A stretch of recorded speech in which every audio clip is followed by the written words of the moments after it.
Attention, armchair quarterbacks and shower thought GMs. It's time for this week's episode of SportsBall with Mike Maharrey and Alan Mosley. What is going on here? I've missed that. I know, right? It's like deja vu all over again. I've forgotten how cool this intro is. I can't even remember where I found this music. I just assumed you made it. Now that you've admitted you haven't, I don't even know what to believe anymore. Reality is a lie. Oh, I didn't realize we were going to start the show so deep. Guys, welcome back to the relaunch. Relaunch. Wait a minute. I named this back to a relaunch. I named this episode 1 because I didn't remember what show we were on. You know what I did with Godarchy? I just made it like 2.1. So now everything is 2 point something. Well, that's what they do for seasons. So you're in season 2 of Godarchy. What was the cliffhanger from season 1? Does he come back? That was the cliffhanger right there. Oh, okay. All right. Guys, welcome back to SportsBall. I am your host, Alan Mosley, joined as always by my co-host and Tampa Bay sports superfan, so he's got the right shirt on, Mike Maharrey. Mike, how are you doing? Oh, hello. Hello. Hold on. That? Oh, you're into the SportsBall game. Indeed. So this is another thing I should have looked up before we started. It's been like 2 years almost, or more. I don't remember. I don't remember either. It was in the COVID shutdown realm. Yeah. The whole, because we were, the NFL season had just ended, and we were segueing into, well, they've got this thing called XFL on, and since there's no other football to watch, we'll cover some of the XFL. And then that went away too, and then we just threw our hands up, and that was the end of SportsBall for 2 years. Well, and then all of the craziness of my life. Yeah. But we are back, and new college football season is upon us. It technically already started, but it kind of feels like it really starts in earnest tonight because I'm not sure if Florida State and Duquesne really counts as the start of college football. I actually watched a little bit of that, believe it or not. Oh, and how'd that go? Well, I guess FSU did what they needed to do. They needed to beat up on a team that they should have been much better than. So the FSU people are pleased because you'll remember some of the debacles that the old Noles have suffered over the last few years. It wasn't bad. It was football. I was kind of excited. It was football. That is technically correct. Speaking of that, the NFL preseason has now come to an end. Right. And so we're celebrating the start of college football this week. And in another week, we'll be celebrating the start of NFL football. But the funny thing about the preseason is that, I think we can all agree it's not really the best football in the world. Because it's really more like an extended tryout for a lot of players. But it's also a tryout for some coaches and some staff. Everyone kind of getting into the speed of game time. It's also a tryout for the guys in the booth, which leads us to this season's first shit announcers say. You have to like when there's a guy coming right in your face and he just sits in there and delivers it really well.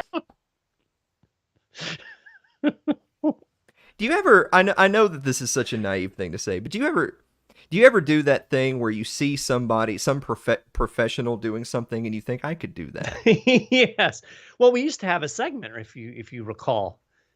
I can do that. Yeah. So this could have been, I can do that, and announcers say. Both. I don't know that I could do that, to be honest. I feel like something in my brain would click as I was words were coming out of my mouth. Yeah. Mike, you mentioned earlier in the show that it was right around the onset of pandemic fever that SportsBall went away because there was no sports, among other reasons. But that's all over now, right? Well, I mean, it's mostly over. It's over for football, I guess, for now. Yeah. But, one thing I think we want to caution people is we have to hope that rules get changed, that policies get put in place so that it can never happen again. Right. I think we'd all like to safely agree at this point that maybe things were taken just a tad too far. Getting, remember the sideline reporters interviewing players, and they would like hold out the stick so they could talk into a microphone because you have to be 6 feet away. But then immediately after the interview is over, they would hug.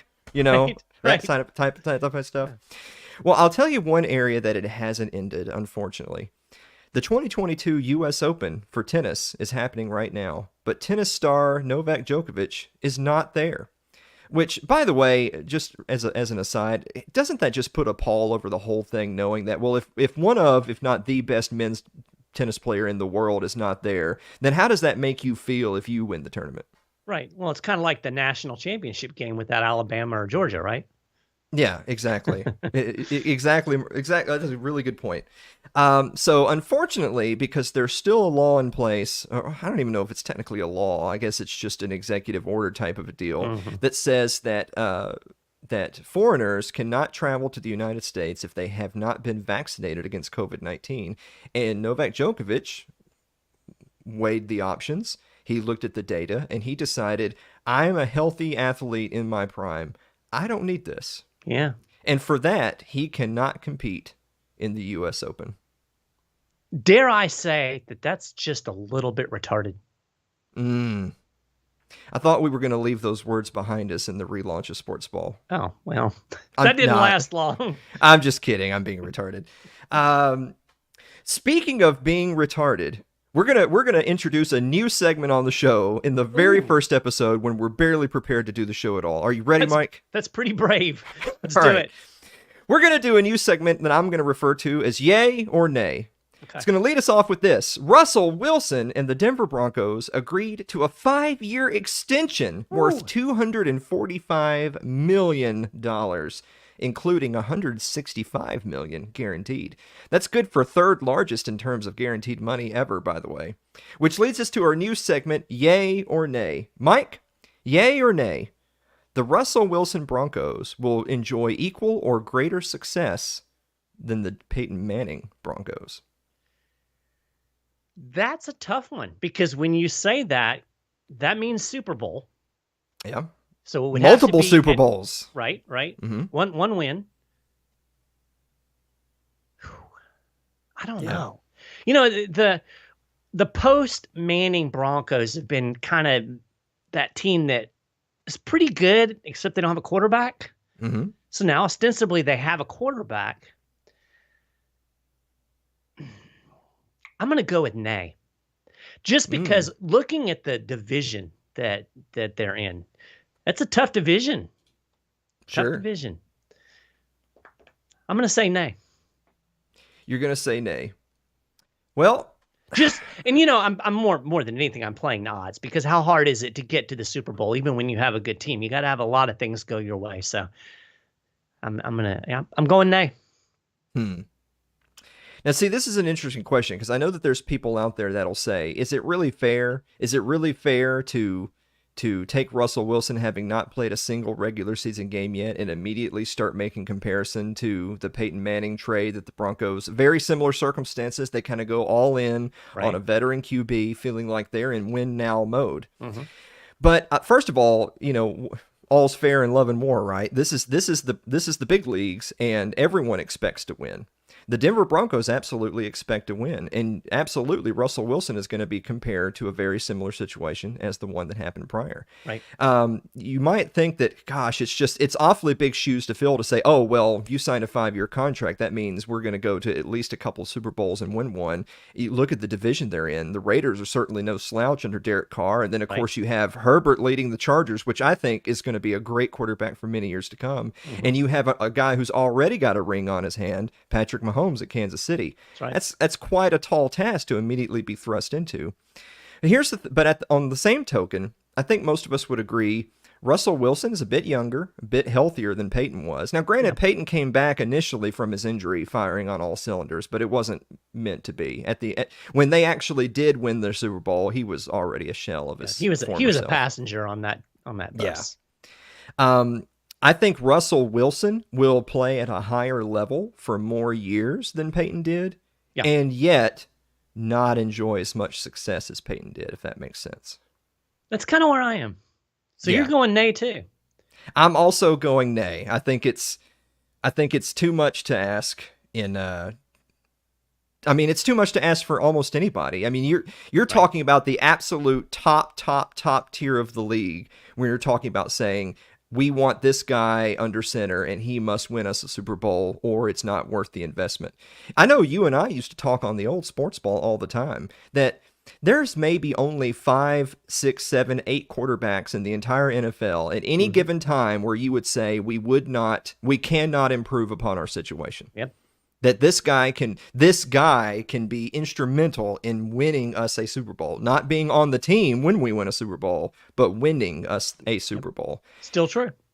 And there's 32 teams in the league. At any given time, there's 20, 25 teams that they don't have the guy. The guy. Yep. I mean, Russell Wilson's a Super Bowl winning quarterback, so far be it for us to say he can't be the guy. But that's a tall task for almost anyone in the NFL not named Brady, Rodgers, Mahomes, right, and just a handful of others, and that's it. Yep. Mike, you know what else I've missed about doing sports ball? What's that? I've missed getting pucks to the head. Everybody needs a puck to the head.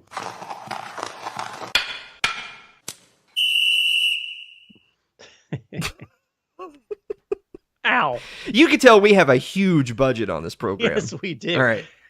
So this week's puck to the head. So let me set this up. I was watching preseason NFL football because, again, it was football, right? Mm-hmm. And I noticed that on the scroll, I was actually watching on the NFL Network, and on the scroll, they were showing the line for both the odds of the win and the over-under. And I thought, who in the hell bets on preseason football? And then I thought to myself, anybody who bets on preseason football deserves a puck to the head, because that's just dumb. Like, there's no way you even know who's going to play in a preseason game. There's no way you can handicap that. You're basically throwing a dart at a dartboard, and that's kind of dumb if you want to be somebody who holds on to your money. So that's a puck to the head. It's a well-deserved puck to the head, which kind of brings us to, with the football season upon us, it's almost time for the return of a SportsBall weekly column by yours truly, Alan's Sunken Cost Money Pit. I'm excited about this. I'm a little bit excited too. I'm mostly excited because I haven't actually written it yet. But I'll explain why momentarily. It's not just because I'm lazy. So Alan's Sunken Cost Money Pit, for people that are new to the program, is a weekly column I do, usually starting around week 2 or 3 of the NFL season. That is my weekly picks that I suggest you take to the bank. It's for you to win or lose a shirt at your own risk. I do bet against the spread. These are the picks that I would make if I were logging into DraftKings or your local bookie, however you plan to do your illicit gambling needs.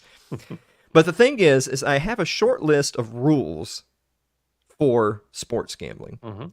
The first thing is more just an observation of why would one bet on, say, a football game rather than pull a lever or roll the dice or pick a color or a number in roulette? Why would you do that instead?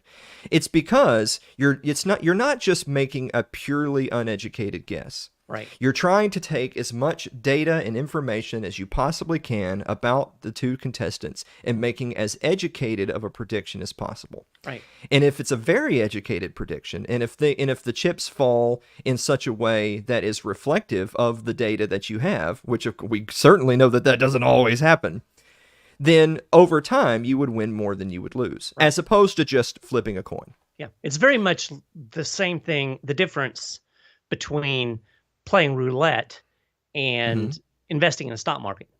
Yes, exactly. I love to use the analogy of flipping a coin because there's a lot of people out there that would say, well, I could look at a game tonight and I could just say heads team A, tails team B, and flip a coin. And you would be right roughly 50% of the time, right? So if you're making an educated guess because you're someone who's very knowledgeable about the teams, the matchups, the positions, potential injuries, tendencies, how the teams stack up against each other in terms of formation, press, etc., then you should do better than 50%. Correct. By the way, you kind of need to do better than 50% if you want to actually win any money in Vegas. This is a fact. Yeah.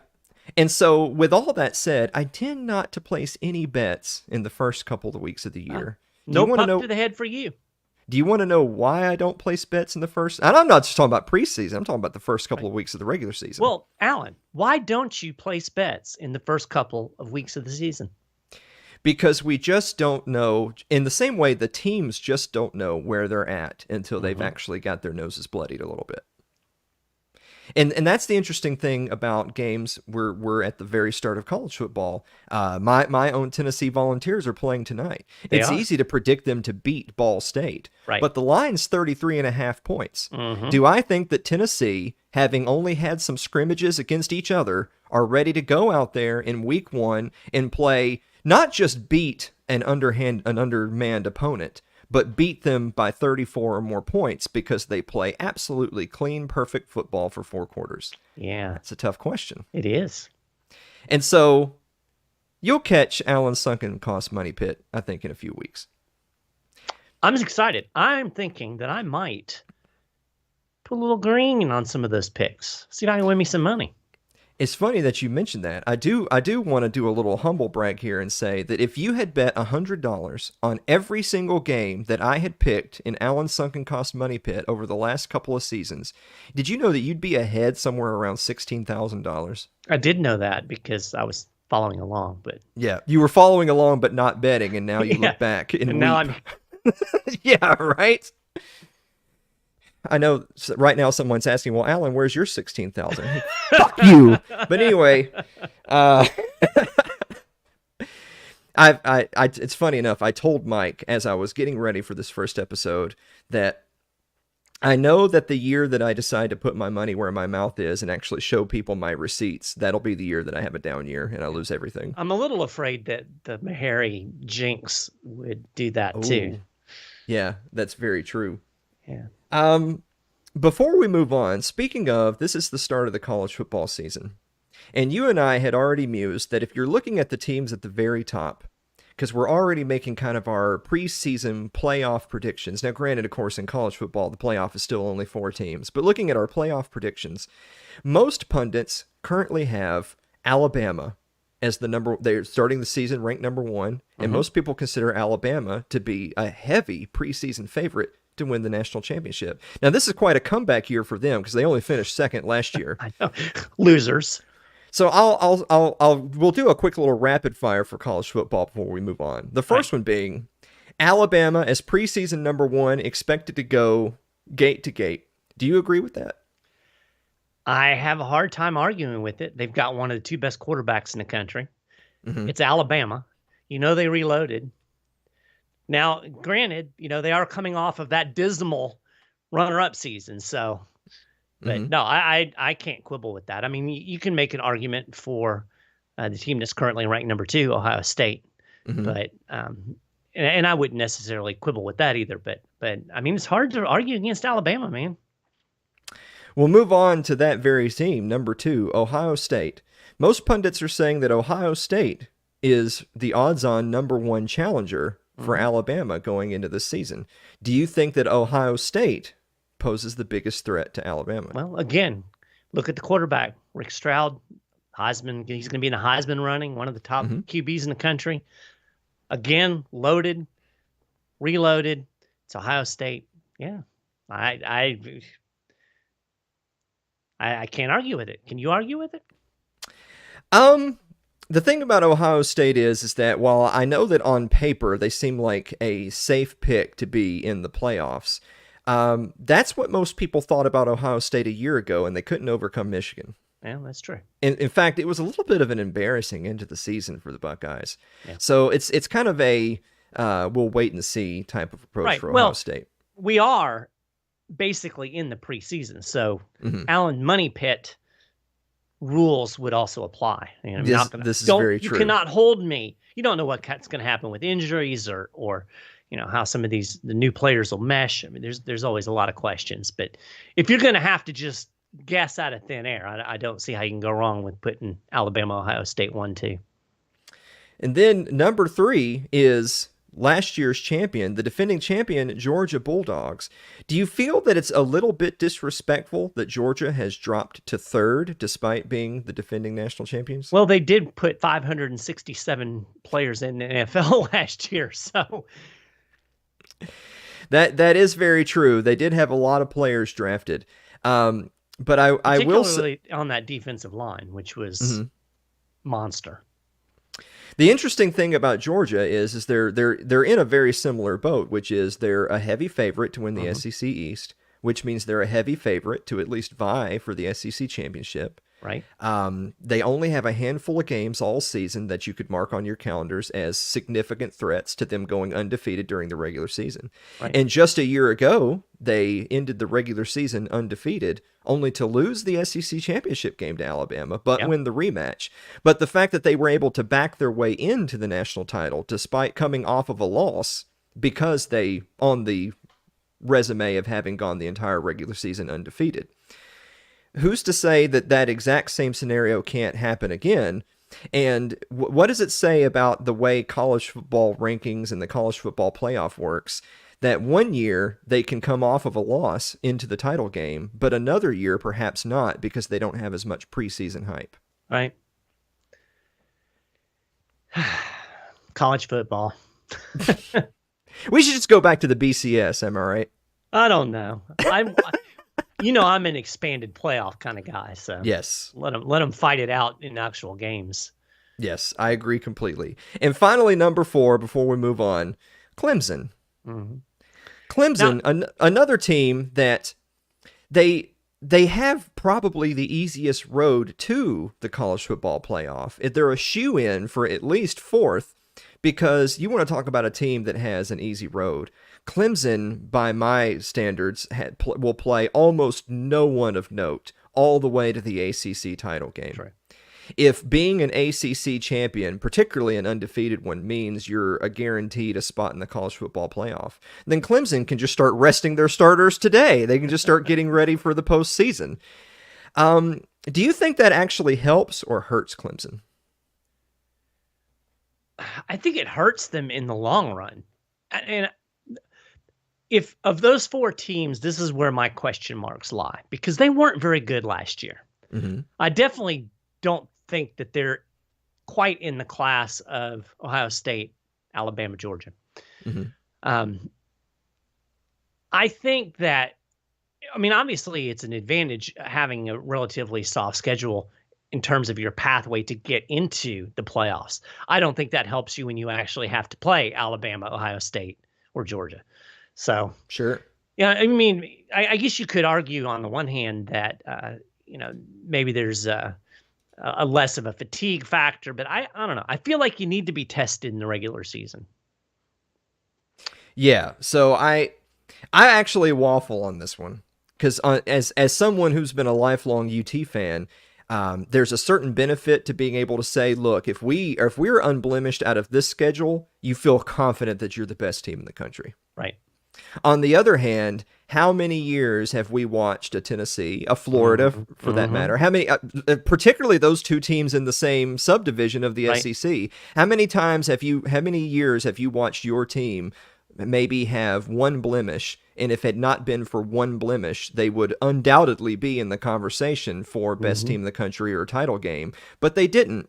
And you think, well, gosh, maybe having the 3rd strongest strength of schedule wasn't all it was meant to be. Yeah, you remember all those years that the Florida UT game was like the 2nd or 3rd game of the season, and it was like we were already this is the season right here, Yep, that's a tough position to be in. Before we end college football, one real quick question for you. Okay, and I'll give you mine. Who is your dark horse to sneak their way into the playoff potentially? Dark horse to sneak their way into the playoff. I don't think Michigan will build upon the success they had late last year, but Michigan, Ohio State will remain very similar to what you had just described as the old UT Florida days, which is if Michigan is able to handle the middle of the pack Big Ten schedule and then beat Ohio State at the end of the year, they're just automatically the representative. I mean, Right. it's just like that. So that's certainly an option. I think of some of the conferences that we haven't talked so much about. You think of the Big 12, for instance. Of course, Oklahoma and Texas are going to be on their way to the SEC here pretty soon. That's something that we missed in our off season. But as for the Big 12 as it currently exists, if an Oklahoma or a Texas runs the table, there's going to be a lot of clawing and gnashing of teeth if an undefeated Big 12 champion is somehow mysteriously left out of the playoffs, especially if there's a one-loss SEC or Big 10 team in the playoffs. And of course, then again, you look at the Pac-12. I think that the Pac-12 has sort of been forgotten, especially with a lot of college football realignment that's been going on. But you take Oregon plays Georgia this very week, and I think there's something like a 17-point underdog. Yeah. If Oregon somehow knocks off Georgia in week 1 and then runs the table the rest of the way, they're going to be living off of that Georgia win the entire season long, and then they will also be saying, "Wait a minute. We're a 12/13-0 team with a win over this SEC representative. How can we possibly not be in the top 4?" Yeah. So there you go. I think those are some good options. You got really close to mine. Okay. Watch Utah. Utah. The Utes. Okay.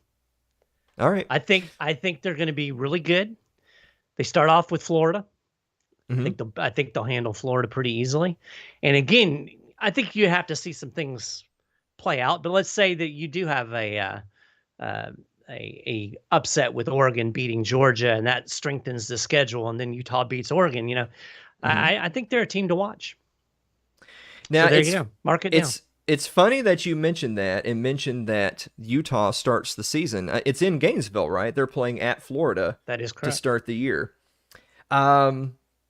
I also tend to think that Utah is going to have a good year. Of course, we remember they just absolutely shellacked Oregon at the end of last season to win the Pac-12, and I think it was just a one-score game in their bowl game against Oklahoma. So Utah's certainly not a pushover. If they're building upon that success, then they could have a great season. It's worth mentioning, now I just got done doing that whole spiel that we're not doing the sunken cost money pit. However, the picks I try to make are the picks where I think Vegas just flat out got it wrong. Right. It's not me trying to beat the system. It's me trying to see where they flubbed the numbers. Mm-hmm. Did you know that Utah, which starts the season ranked 7th against a Florida team, my UT bias aside, I think Florida stinks, and they're going to stink this year pretty hard. They're not good. They're not going to be good. Did you know that Utah, which starts the season ranked 7th, playing at Florida is only a 3-point underdog? Oh. That is a game that would be an Allen sunken cost money pit. I'll take Utah -3 all day long against an unranked team starting the season at home that I seriously think Florida might not go bowling this year. That's not out of the realm of possible. Just throwing that out Mike there. Mike Maharrey will be sad, but I think that's realistic. Well, you can cry on my shoulder. All right. Speaking of crying on our shoulders, Mike, it's time for you and I to put on our solemn faces. It's time for In Memoriam, the segment where we remember a player, a coach, whoever, whose sporting life was cut tragically short. Mike, who are you remembering this week? Well, this week in Memoriam, I'm remembering former Buffalo Bills tight end O.J. Howard. His much-anticipated career with the Bills came to an end after he signed a big free agent deal in the offseason. He did not make the roster. Oh. Now, here's what's even more telling. The Bills ate about $3.2 million in guaranteed money for this. That's bad. You might remember Howard was out of Alabama, number 19 overall pick back in 2017. He has had some injury issues. I imagine he'll land somewhere, but yikes. That is yikes. I'll tell you what else is yikes is Nebraska head coach Scott Frost. Let me tell you a little something about Scott Frost. You might think to yourself, now wait, it's a little early to say in memoriam for a guy after just the first game of the season. But this wasn't Scott Frost's first game coaching at the University of Nebraska. Hopes were high that he could rebuild the program. He's an alum, by the way, after his successful stint at UCF. However, Frost currently sits on a 15-30 record at Nebraska, including a woeful 5-21 in one-possession games. Now with another disappointing loss to start the season, a 31-28 setback to double-digit underdog Northwestern. Frost's seat is on fire. How hot, you wonder? Hot enough that Nebraska sport talking heads have already dug up the details. Firing Frost would require a $15 million buyout, but it cuts in half after October 1st. Well, yeah. So on that note, I think it's time to make our picks, Mike Maharry. let's do it. All right. We're going to start with game one this week. The Oregon Ducks, number 11 Oregon, is a plus 17 underdog playing the number 3 Georgia Bulldogs. It's not technically a home game, but it's the Chick-fil-A kickoff game in Atlanta, Georgia. So yeah, what a neutral site. Trust me, as a Boise State fan, I know how those neutral site games go. Remember when they played Florida State at the neutral site game of Jacksonville, Florida? Yes, I do remember that. And they whipped that ass. But anyway. They did. All right. So who do you got, Mike? All right, we're picking straight up, right? Not picking lines here. We're always picking lines. You're such a wuss. I'm not a wuss. I'm just asking. All right. You know what? I'll go either way. All right. You know what? Let's pick the lines. Oregon plus 17. Oregon plus 17. I'm still going to go with Georgia. Ooh. Oregon traveling across the country, Mm-hmm. what in effect is in Georgia. Well, not in effect, they are in Georgia. Basically a home game for the Bulldogs. Despite whatever they've lost, despite the insult of being dropped to number 3, I think Georgia's going to handle them. You know what? I'm actually going to say that Oregon covers the spread. I think that 17 is a bit too high. I think that Georgia will probably win. But I think that Georgia is more likely to have a little bit of that championship hangover going into this first game of the season. I think it's just going to be closer than that. I think this is going to be one of your textbook games of Georgia may go on to be the far better team than Oregon this season, but I think you're going to see your sloppiest football in week 1. Oregon putting up a couple of quick scores, as they are often wont to do, means that this is within 17 points. Okay. All right, we're moving on to game 2. The number 23 Cincinnati Bearcats are plus 6.5 point underdogs at number 19 Arkansas Razorbacks. By the way, Cincinnati quarterback Desmond Ridder is now spending his Sundays in Atlanta, so he won't be there to lead the Bearcats. Who do you have? Yeah, I think this is a tough one to call, because I think it's going to be close. I think Arkansas will win. Mm-hmm. But I'm going to say the Bearcats make it a little closer, and it's maybe like a field goal game. Oh. So we're going to say Cincy covers the spread, but Arkansas wins. Okay, fair enough. I'm actually going to go with Arkansas to win by 7 or more. I think that Cincinnati will still have a decent year, but I think that they lived largely on the back of having a bend but not break defense and veteran leadership in Ridder. I think that they're just not going to be reloaded. One of the tough things about a lot of these mid majors, particularly, even ones that have enjoyed a lot of success, like a Cincinnati recently, like my Boise State Broncos, is it's not without out of the realm possibility for them to have runs of 3 or 4 years because they just have a great core group of players on their roster. It's no surprise that Boise State won a lot of games because you see a bunch of Boise State players in the NFL nowadays. Correct. But these guys just don't reload and rearm the same way an Alabama or Georgia does. Those guys are ready every single year. Those teams have to contend or they're looking to fire their head coaches. These teams have like generational talent that comes in and goes out. I don't think Cincinnati's going to be there again this year. All right, we're moving on to game number 3. The number 5th. Really? Number 5, Notre Dame Fighting Irish. Overrated. Who are also a plus 17 underdog at the number 2 Ohio State Buckeyes. A lot of pundits consider Ohio State to be the biggest threat to number 1 Alabama. You already said my punchline. Notre Dame is always overrated. Who do you have? My heart wants to say that Ohio State's just going to blast them off of the field. Mm-hmm. But I think Notre Dame might cover that 17, given the rivalry, given first game of the season, and all of the weird stuff that can happen in a week one game. Mm-hmm. I think Ohio State wins the game, but I think it might be closer than I want it to be, because I always like to see Notre Dame get crushed.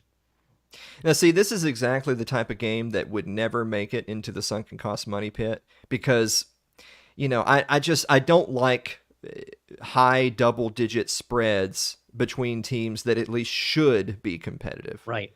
I don't think that UT has a chance in the world of beating Alabama this year, but I hope they're competitive. And if UT was a 30-point underdog, I'd take UT. Are you kidding me? They're not going to lose by that much. Right. And you always have the situation of, are they going to have their foot on the throttle for the whole game? Are they going to take out their starters? Are they going to start running out the clock? You never know. With all that said, I actually am going Ohio State on this. I think they cover the 17. I think Notre Dame is just that. I would love to see Notre Dame unranked after this week. I know they won't be, but I'd love to see it. No, they'll lose and move up to number 4. Yeah, exactly. It'll be Ohio State second, Notre Dame third. NBC needs it. Yes, NBC does need it. I'll say this: if Ohio State is half the threat they say they are to being a title contender this year, then they wipe Notre Dame off the field. So we're opposite on every pick. We are. One of us will be shamed into oblivion 1 week from today. We're moving on to the homer picks this week. This is a new thing we're doing this week, or going forward. We're going to pick our homer picks. Yep. We're starting with the number 25, just coming in, BYU Cougars. They're a -12 favorite at the South Florida Bulls. Your Bulls, Mike, few are saying that this is a make or break year, but there are calls for progress. Is this the beginning of the turnaround for the Bulls? I think it is. I think we're going to see a bit of a turnaround. We've got a new quarterback in Gary Bohannon, who people might remember led to a I can't think of the Big 12 conference champion, Gary Bohannon. But yeah, Jeff Scott, there's a little bit of heat on him. But I think this is going to be a turnaround for the Bulls, and I think you're going to see the improvement in this game. Now, you might probably don't remember this because really, let's be honest, who really cares about USF football? But they played BYU close last year, and we're hanging with them in the fourth quarter. Mm-hmm. I think they're going to do it again. I don't think they're going to pull out the win. Actually, I do. I think South Florida is going to go undefeated this season. You know what? I'm actually going to go with your Bulls, Mike Maher. You've convinced me. So if this is the pick that I get wrong because I sided with you, our friendship is over. I'm going to go with the Bulls for the reasons you stated. Plus, I think BYU is going to take a small step backwards this year. I don't think that they're going to be much of a team as they were. The last couple of years have been fairly decent for BYU. Yeah. Of course, this is at South Florida, BYU, another team near the West Coast, traveling all the way across the country. And it's going to be hot. It's going to be hot. That's exactly right. And also, once again, BYU is coming in as a 12-point favorite. I think, win or lose, I think they can keep it under 10. So I'm going to go South Florida. And finally, this very evening, this Thursday night, I'm going to be watching. I'm going to be watching too. The Ball State Cardinals, who are a 35.5-point underdogs, traveling to take on the Tennessee Volunteers in Knoxville. I just want to start off by saying, again, this is exactly the kind of game I wouldn't bet on, because Tennessee could go up by 35 and then put in all their backups. Mm-hmm. I mean, imagine a scenario where you're thinking you've got money in the bank because it's 42-0 at halftime, and the second half is effectively a 7-7 game. Mm-hmm. That's not what you want to see. No. You'd like to think that maybe since it's the first game of the year, they would keep their foot on the gas, because you're trying to see what you've got. You're still doing some evaluation. You're still looking at backups. You're still looking at performance evaluations, but we just don't know. So I'm obviously picking UT to win the game. Of course. But I don't know about... In fact, if I'll be honest with you, this is the beauty of Vegas. It's 35.5. That half matters a lot. I could see them winning by 5 touchdowns. and you'd lose the bet. Right. Yeah, I'm with you. I don't think Tennessee's going to cover that big number. Yeah. In fact, I have a weird feeling. Again, Vegas, they're so clever out there. I have a weird feeling they'll win by 35. I could see it. Yeah, and then all the UT homers who know nothing about gambling, who put their house on UT, are going to be so angry. And that will be my puck to the head next week. All right. On that note, Mike, do you have a final thought? I do have a final thought. We are just 3 weeks away from the opening of NHL training camps. We'll have pucks along with the sports balls. I know. It's so weird. As someone who doesn't follow hockey religiously like you do, it's so weird to me to think that here we are still in summertime watching the beginning of a new football season, to think that hockey's that close. Yep. Mm-hmm. You weird people with your 8-month-long seasons. Yes. I thought here at the last second before I hit the credits button, I should start a fight by saying this is how you can tell that football players are tougher than hockey players. They can't play all year long because their sport is actually difficult. Mm-hmm.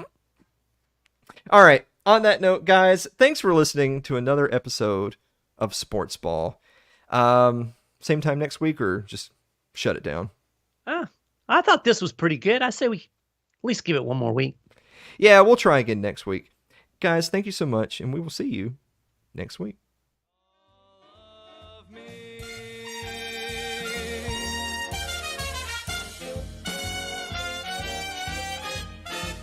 You have been listening to SportsBall with Mike Meharry and Alan Mosley. You can follow us on Facebook, Twitter, YouTube, and Odyssey, all at Alan Mosley TV. You can also subscribe to the show on your favorite podcasting platforms. Just search for SportsBall with Mike and Alan. And you can find the weekly Sunken Cost Money Pit at Substack. Thanks for listening. We'll have more bread and circuses next week.